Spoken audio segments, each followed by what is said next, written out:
So I went through menopause from hell. I put on a lot of weight, about 5 kilos. I had night sweats. I wasn't able to sleep at night.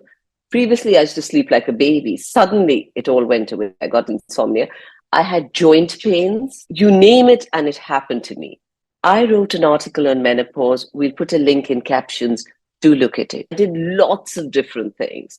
I did homeopathy. I've had cupping. I've had acupuncture. I've just tried to improve my whole lifestyle. I'm exercising more than I've ever done in my life. All these things have come together, and I think I'm finally coming out the other end feeling a lot stronger and a lot healthier. Probably stronger than I was pre-menopause.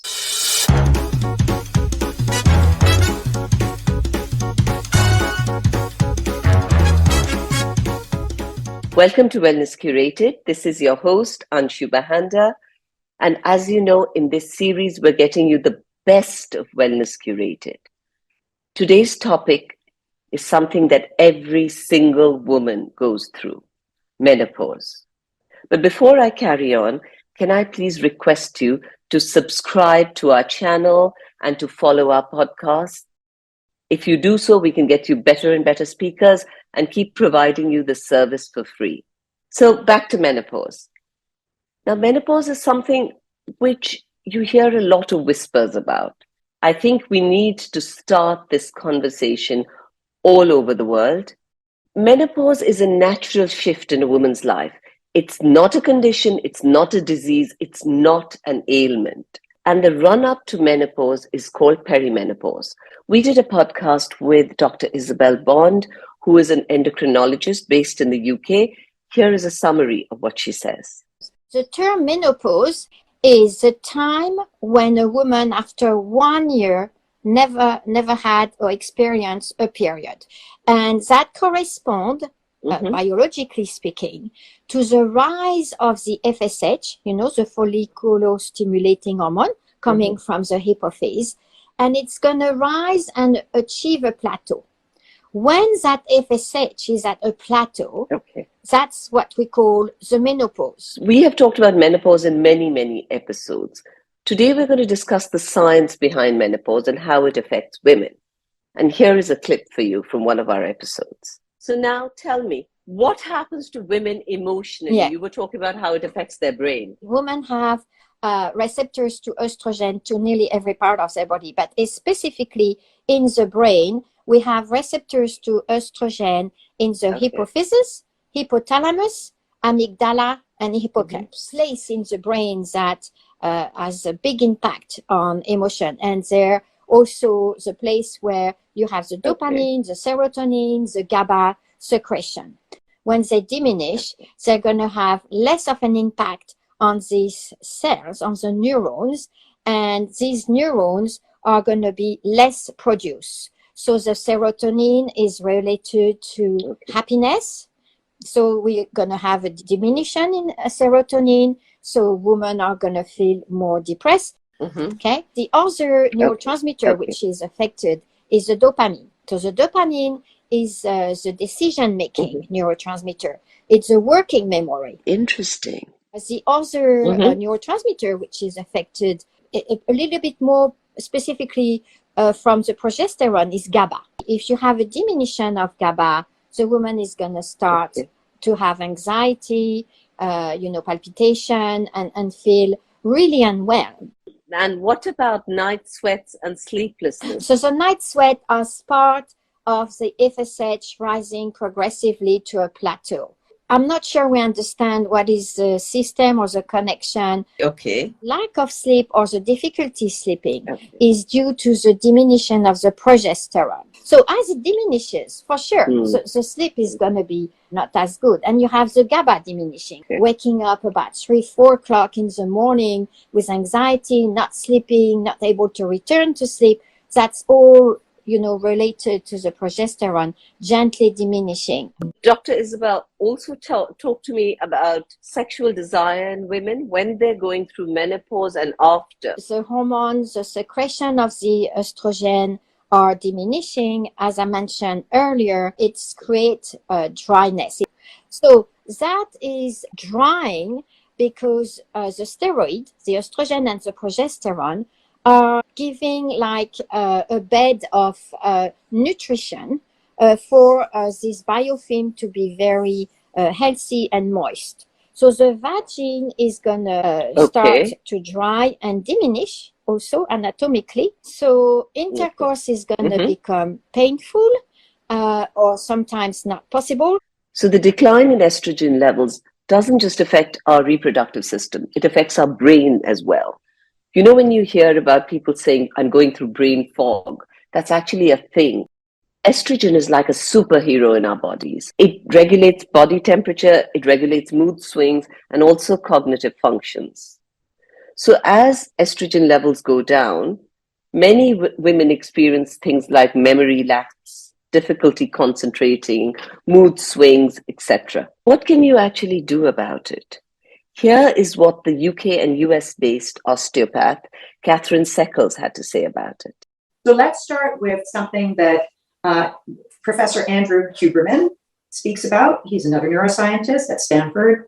And I like the way that he presented this. And this is a technique that will immediately take down the intensity of the stress response. And it's called the physiological sigh. It's a breathing technique, right? And the breathing here is that exhalation phase is longer than inhalation phase, okay?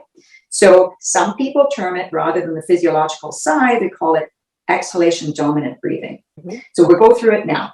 So I'm going to show you, and then we can practice. Really easy. Ready? Yeah.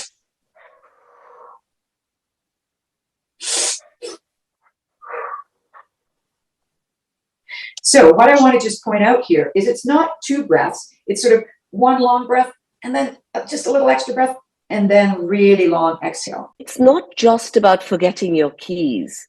Your body is actually going on a hormonal roller coaster. There's a lot that is happening in your life. You're saying goodbye to certain roles which have been very important to you. Life's taking you through some huge changes. You could be stressing about getting older. You could be stressing about those lines in your face. You could be stressing about not being young and nubile anymore. You could be tossing and turning in bed. The physical symptoms of menopause, the night sweats can be debilitating. The hot flushes can be embarrassing sometimes when you're in public. But having said all that, our brain is very adaptable. So what would we recommend that you do? Eat the right food, do the right kind of exercise, possibly with strength training to combat osteoporosis and less muscle mass. Take supplements under the guidance of some sort of a medical professional, eating food that's rich in vitamin D and in calcium. And then there is dealing with mindfulness and meditation and relaxation techniques, which will help you sleep better at night and it'll help your mood swings. We can approach menopause from a sensible point of view. Tell me, Katrine, do you have any other advice for the people listening into this chat?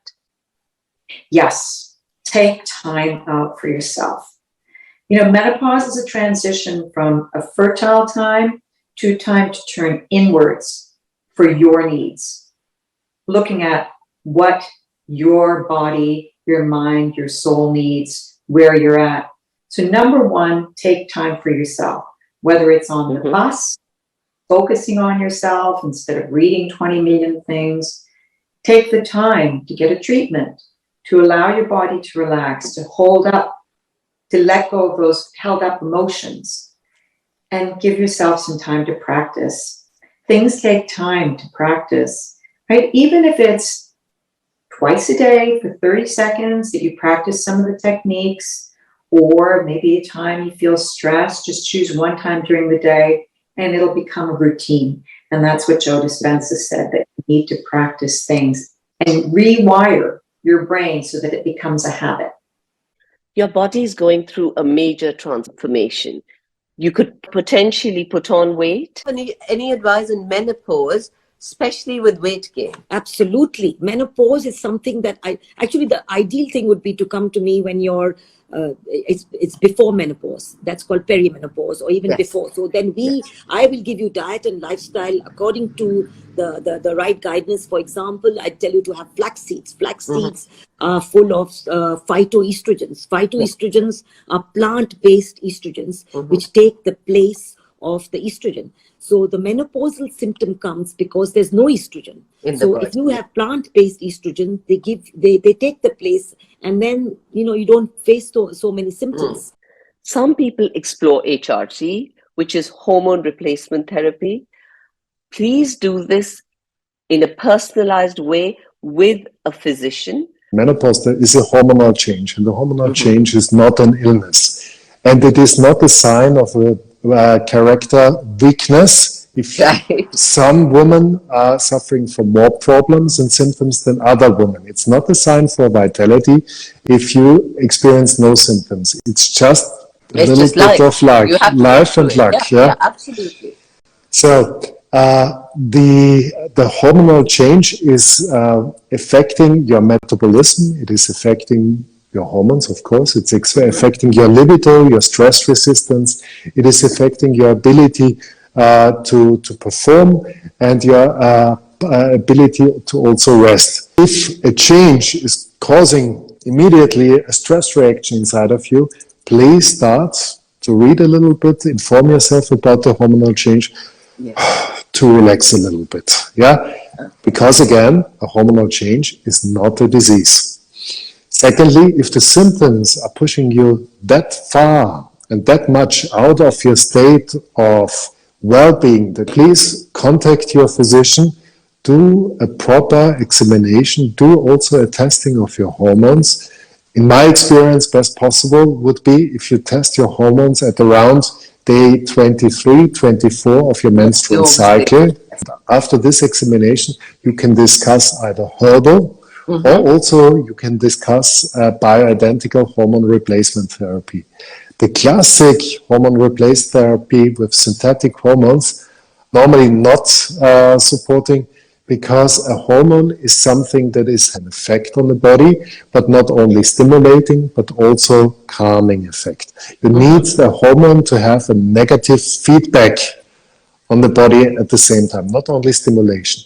Because with just stimulation, you suddenly experience then the negative side effects of a hormonal treatment. The bioidentical hormones, for example, are also hormones or hormonal-like phytotherapeutics, that means herbal remedies. They are not only stimulating, but also calming at the same time. So that the chance that you experience a negative side effect of a hormonal therapy are going almost down to zero. It is, of course, possible that you are not liking the way of how it is affecting you. This is why I would recommend really the consultation, the guidance therapist. To find for you the right remedy. Now, let's talk about the power of community, the power of talking about it. A number of celebrities like Sharon Stone and Gillian Anderson and Angelina Jolie have come and talked about it. Menopause is not an end, it is a beginning. Dr. Kristen Hawkes, who's an anthropologist, has done a TED talk about it, and she's come up with a groundbreaking concept. She calls it the grandmother hypothesis. And she talks about how, once you've gone through menopause, you can actually support the entire community through your time-tested wisdom. Menopause should not just be looked at through a lens of loss. It should be looked at a beginning. It's something that every human being has to go through. So let's look at menopause as something powerful and positive. Let's break the silence and share our stories, not just hide away and suffer alone. I hope you enjoyed this. Until next time, stay empowered.